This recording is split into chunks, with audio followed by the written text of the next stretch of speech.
রাজ্যে আসার পরে প্রথমবার জানতে পারি এভাবেও পয়সা ইনকাম হয়। কলকাতাতে আদৌ এটা হয় কি আমি জানি না, তবে এখানে এসে জানতে পেরেছি। চলো আজকের ভিডিওর মাধ্যমে সেটাই তোমাদের সাথে শেয়ার করে ফেলবো।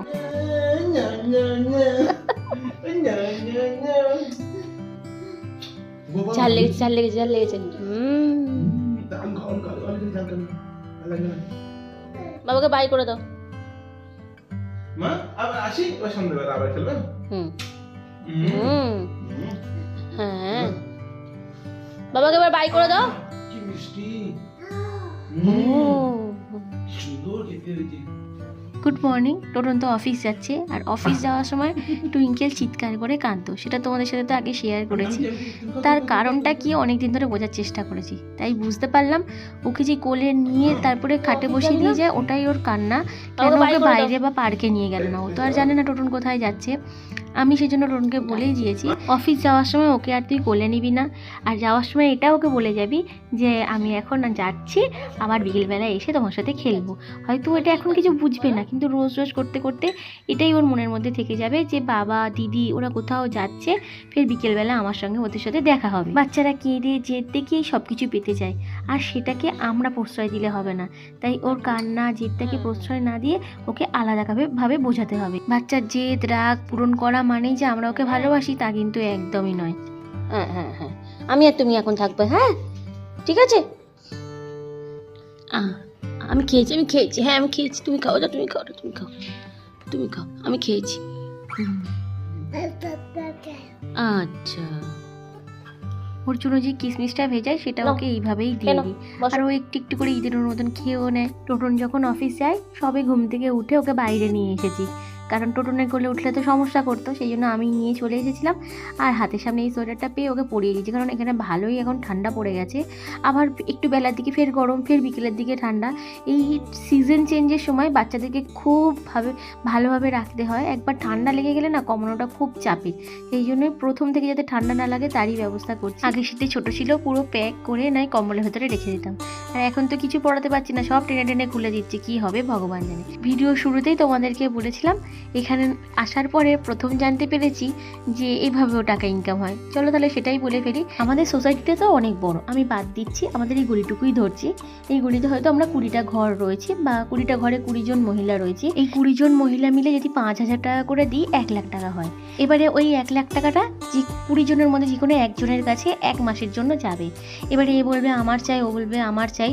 সেই জন্য কি করা হয়, যেরকম আমরা চোর পুলিশ ডাকাত বাবু লিখে খেলতাম না ছোটো ছোটো কাগজের মধ্যে, ওরকমই সবার নাম লেখা থাকে। প্রথমবারে যার নাম উঠবে সে এবারেই টাকাটা পাবে, আর সেকেন্ডবারে যে চিরকুটটা তোলা হবে সে পরের মাসে গিয়ে পাবে। এইভাবে এক মাস করে সবার কাছেই টাকাটা ঘুরতে থাকবে 1 লাখ টাকা করে। আর যার বাড়িতে টাকাটা মানে ধরো এই মাসে আমি পেলাম, এবারে আমার বাড়িতে তাহলে সবাই একত্রিত হবে। এবারে ছোট্ট করে একটা পার্টি হবে, যেটাকে বলা হয় কিটি পার্টি। যেরকম আমি এই দুটো খাবার দেখালাম, এগুলো কিটি পার্টিরই খাবার। তো তোমার ইচ্ছা তুমি কি খাওয়াবে না খাওয়াবে, সেই দিন খাওয়া দাওয়া নাচ গান বলতে গেলে প্রায় অনেকটা সময় এইভাবে চলে যায়। এবারে এখানে কি 1 লাখ টাকাটা যেটা পেলো সেটা কারোর উপকারেও আসলো, তারপরে কি একটা সবাই মিলে সময়ও কাটাতে পারলো। ভালো মন্দ সুখ দুঃখ অনেক কিছু থাকে, কেউ নাচ গান বা সবাই সবার সাথে একটা পরিচয়। এবার যেন আমি একটা ভিন রাজ্য থেকে এসে এখানে আমাকে কেউ চিনতো না, সেরকম আজকের কোনো কারণবশত সবাই সবার পরিচিত হয়ে উঠছি, এইটাই আর কি, আর কিছু না। তো সেই জন্য এইদিকে কিটি পার্টিটা খুব চলে। আমি তো কলকাতায় কখনো শুনি ওইদিকে কিটি পার্টির প্রচলন আছে কিনা, তবে এইদিকে ভীষণ প্রচলন রয়েছে। আমরা তো বললাম 5,000 টাকা করে, কেউ 30,000, এটা অনেক অ্যামাউন্টেরও বড় অ্যামাউন্টেরও মানে করে থাকে আর কি। সবাই হাজব্যান্ডরা ভালো জায়গায় জব করে বা কারোর বড় বিজনেস আছে, কোনো অসুবিধা হয় না। আর এই টাকাগুলো নিয়ে অনেকে নিজেরাও ব্যবসা শুরু করে। যাই হোক, আমি কথা বলতে আমার টুইঙ্কেলের জন্য এখানে একটু সব রকম সবজি দিয়ে ডিম ভাজা ভেজে দিয়েছি, যেটা ওর খেতে বেশ ভালো লাগে। যখন ওর দুপুরের খাবারটা বানাতে দেরি আছে আর হালকা খিদে পেয়েছে তখনই এরকম খাবার ওকে আমি দিয়ে থাকি। Good evening. বিকেলবেলা রেডি হয়েছি, বিকেল না প্রায় সন্ধ্যেবেলা, 7:30 বাজে রেডি হয়েছি, কারণ আজ একটা অ্যানিভার্সারি ইনভিটেশন আছে। তো কোনো বাচ্চার বাবা অ্যালাউ নেই, আমরা মায়েরা সবাই মিলে একটা আনন্দ করবো আর কি। চলো যাই ঘুরে আসি। আমার টুইঙ্কেল যাবে বলে কাজে, কিন্তু টুইঙ্কেলকেও নিয়ে যাবো না। যখন বাচ্চাদের পার্টিই না, তো বাচ্চারা গিয়ে কী করো, তাই টুইঙ্কেলও বাদ। ও বোঝে না বলে ওকে নিয়ে চলে যাবো না। একটু গিফট কি নিয়েছি তোমাদেরকে দেখাই, দাঁড়াও। হা আমার পছন্দের জিনিস। কেমন হয়েছে গিফটটা? আমার তো খুব ভালো লেগেছে, খুব ভালো লেগেছে। So beautiful, so elegant. কি है সুন্দর। उतना भी अच्छा नहीं है। জীবনে নিজেকে লুকিয়ে রাখলে কোথাও জায়গা পাবি না মাম্মা। क्या मिसेस सपना एंड না না ওসব কিছু লিখতে হবে না। হ্যাপি অ্যানিভার্সারি লিখেছিস? फ्रॉम टू হরিণের মুখে আটকে দে। Mr. and Mrs. Shukla. Shukla, Shukla हो रहा ওরা শুক্লা। है शुक्ला শুক্লা আমার বেস্ট नाइस ফ্রেন্ডের নাম। सरनेम আমার দেওয়ালের মধ্যে লেখা আছে আই লাভ শুক্লা। सीरियसली এখনো আছে, হ্যাঁ সেই ছোটবেলায় লিখেছিল, এখনো আছে। মাই বেস্ট ফ্রেন্ড, এখনো आज तक ভালোবাসি। मेरा बेस्ट फ्रेंड का भी नहीं बना है কিছু কিছু গিফট থাকে না অন্য কারোর জন্য কিনে এনে মনে হয় দাদা তোকে দেবো না, এটা আমারই থাক, ঠিক সেরকম এটা এত ভালো লাগছে কি বলবো। আমার তো এরকম ধরনের গিফট খুব পছন্দ। আজ কিটি পার্টিরই একটা মেম্বারের অ্যানিভার্সারি, চলো তাহলে ঘুরে আসি।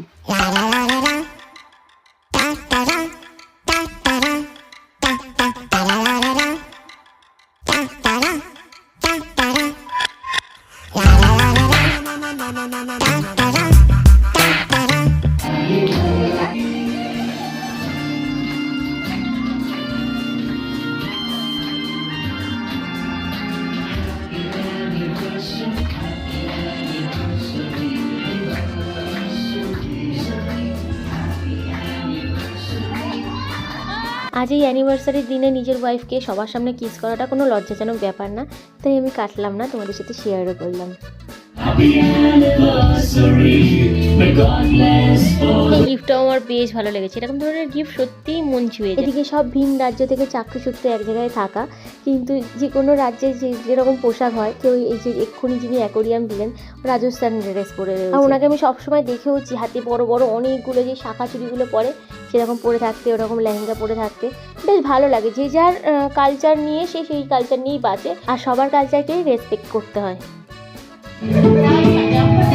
दीप कुमार आना तुम्हारे पास ही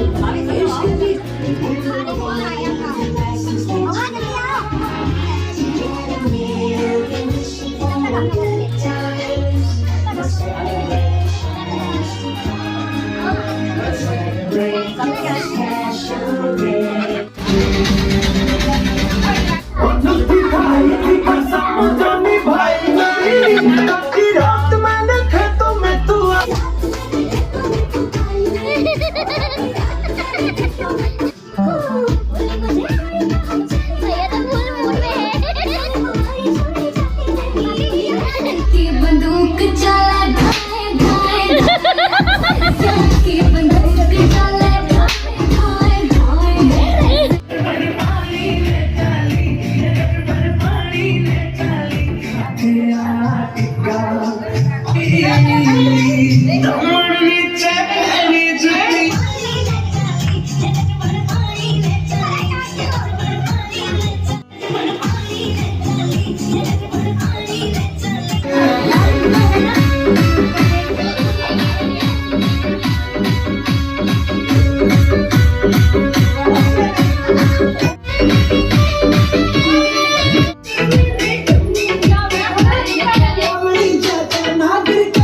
এই জীবনে কেউ কাউকে সুখী করার দায়িত্ব নেয়নি, যার জন্য সবটা ছেড়ে এসেছি সেও না, তাই নিজেকে সুখী রাখার দায়িত্ব একমাত্র নিজেরই। ভিন রাজ্যে এসে সবার কালচারের সাথে, মতের সাথে, বয়সের সাথে মিল না থাকলেও একে অপরকে নিয়ে যেটুকু সময় আনন্দ করে কাটাই সেটাই আমাদের কাছে অনেকটা ভালো লাগা, অনেকটা ভালো থাকা।